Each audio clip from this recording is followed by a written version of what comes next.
Hey, how's it going everyone? Lanky here, and today I thought I would expand on the previous video that I posted on my channel, which was how Pellegrini did when he took over as West Ham manager, with all the signings that were potentially going to happen on the 18-19 Premier League transfer window.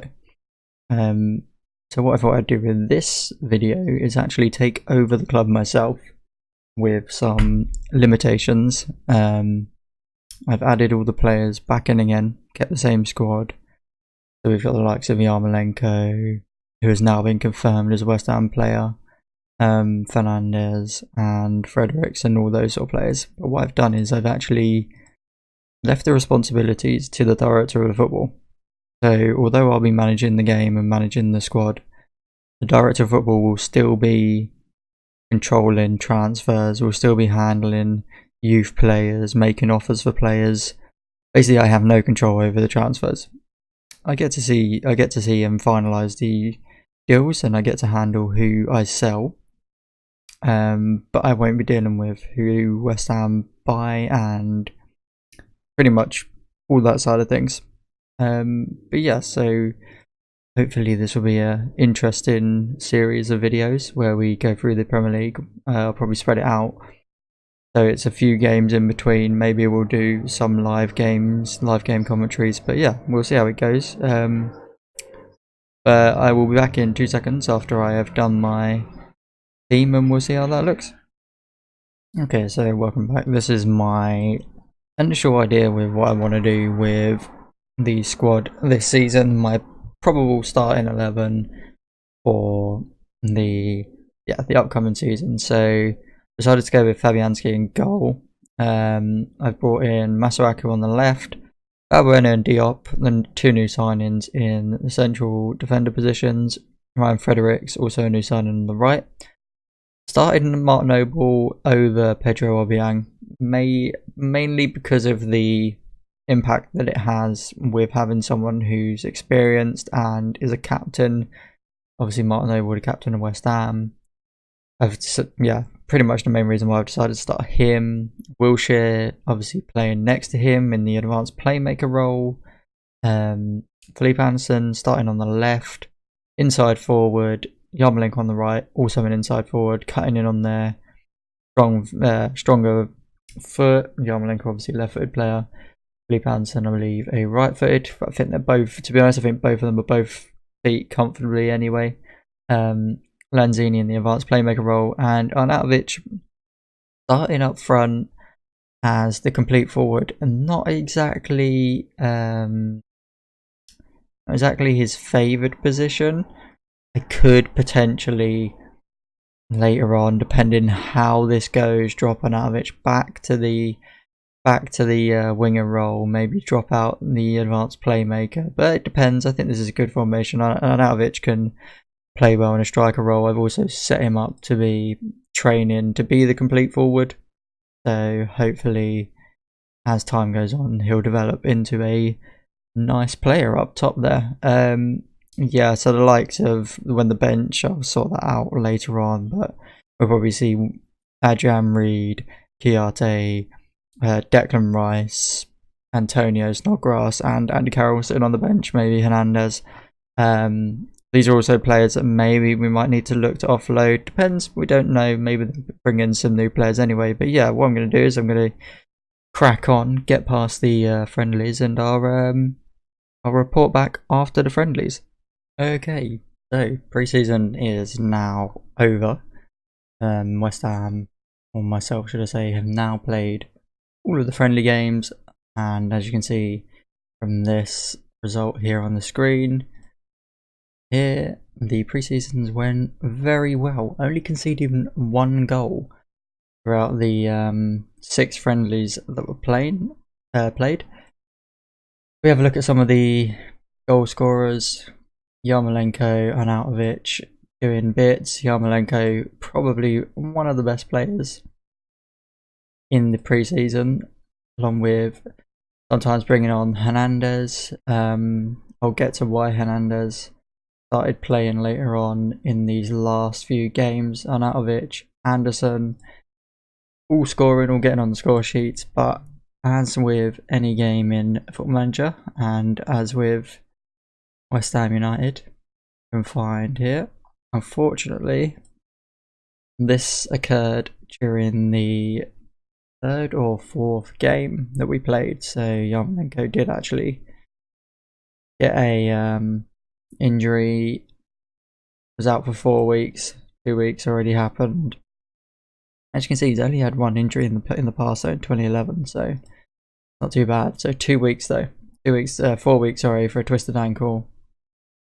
Expected to be out another 2 weeks. Not too bad. I think I'd be more concerned if we started to drop massively afterwards, but we really didn't. We seemed to just pick it up every single game. If I go into the tactics screen, I completely forgot in the previous part to show you what instructions we were playing, so pretty much just quickly go over this. Looking to exploit the flanks and hit the early crosses. We've got an Arnautovic up front. That'll probably change if I put Hernandez on. Probably look for the overlap and then work the ball into the box maybe. But early crosses is fine for me at the moment. Lower tempo, slow the ball down, play short passes or play mixed, but lower tempo usually means they're not going to start bashing the ball up front anyway. Playing out wide, defensive line higher up, preventing short goalkeeper distribution and closing down more as well. So basically stopping the other team from passing the ball. And every single game we played attacking. Didn't matter who we play, we always play attacking football, which is pretty much what I think the West Ham fans, I know myself, want us to play most of the time, because I believe that's where our strength lies. But yeah, as you can see, not massive teams we played against. Bruges getting a 2-1 win is probably our best result out of the lot here. As for, if I just quickly jump into transfers, not much has really happened. Just a lot of loans, just loaning people out. I did sell Edmilson Fernandez for 4.9 million. Questionable selling him to Wolves, considering they're in the Premier League, but I wasn't really too fussed, to be honest, by that. Just getting these players out on loan. Reece Oxford, I know I said that maybe bring him into the team, but when I was looking at the squad, it's a stacked position really. Balbuena, Diop, Reed, Ogbonna, Rice. These are all players I would, just from initial sake, I'd put them above Reece Oxford anyway. But other than that, we have Sam Byram, who's been transfer list. I've put Sam Byram on transfer list. Haksabanovic also, and I believe the last person is Robert Snodgrass. So they're the players that I have listed. They there's not been too many offers really for any of the players, but I mean, you can see here Aaron Cresswell was wanted by Watford. I've said that if there was a right offer, I'd let him go. Probably don't really want to sell him. He's our best backup to Masuaku in case he gets injured. And then we're left a bit in the open, I think, if we do get rid of him. So hopefully that nothing happens there, nothing go on. And Carroll wasn't able to get fit in time to play any games in pre-season. So we will be... we'll have to wait and see to see how he does. But if we have a look, I should be able to...